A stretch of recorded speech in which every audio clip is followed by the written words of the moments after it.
बिस्मिल्लाहिर्रहमानिर्रहीम अस्सलाम वालेकुम to everyone, welcome to my channel Khan technical school. आज की वीडियो में आपको बताते हैं कि एंड्रॉयड फ़ोन पर कैसे व्हाट्सएप को अपडेट करते हैं, इसको इंस्टॉल कैसे करते हैं और इसको डाउनलोड करने का तरीकाकार क्या है।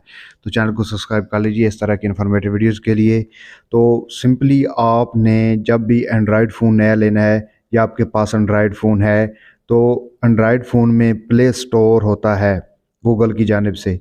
तो जब आप प्ले स्टोर को ओपन करेंगे, ये ओपन हो जाएगा तो आप यहाँ सर्च बार में इस टाइप करेंगे व्हाट्सएप और इसको सर्च कर लेंगे और यहाँ पर ये आइकॉन आ जाएगा व्हाट्सएप का और यहाँ पर ये ओपन लिखा हुआ है। लेकिन जब आप के पास ये इंस्टॉल नहीं होगा तो यहाँ पर जो है वो इंस्टॉल का ऑप्शन आ जाएगा और इंस्टॉल होने के बाद आप इसको अपडेट करना चाहते हैं तो यहाँ पर अपडेट का ऑप्शन आ जाएगा। तो सिंपली आपने इस पर क्लिक कर देना है और ये इंस्टॉल हो जाएगा जब तो फिर उसके बाद इस तरह का ओपन का ऑप्शन आपके पास आ जाएगा।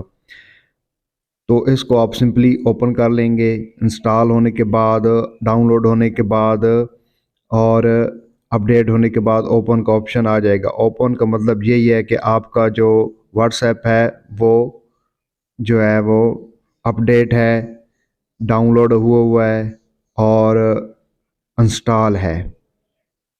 और अगर आप देखना चाहते हैं कि आपके मोबाइल फ़ोन में, एंड्रॉयड मोबाइल फ़ोन में ऐप्स को जो है वो अपडेट कैसे करते हैं, तो उसकी एक वीडियो बनी हुई है, उसका लिंक मैं नीचे डिस्क्रिप्शन में दे दूँगा। उसको देखिए और उस तरीके से अपने एंड्रॉयड फ़ोन को अपडेट कीजिए। उम्मीद करता हूँ आपका वीडियो अच्छी लगेगी, आपके लिए इन्फॉर्मेटिव होगी। अपना बहुत सारा ख्याल रखिएगा। अल्लाह नेगहबान।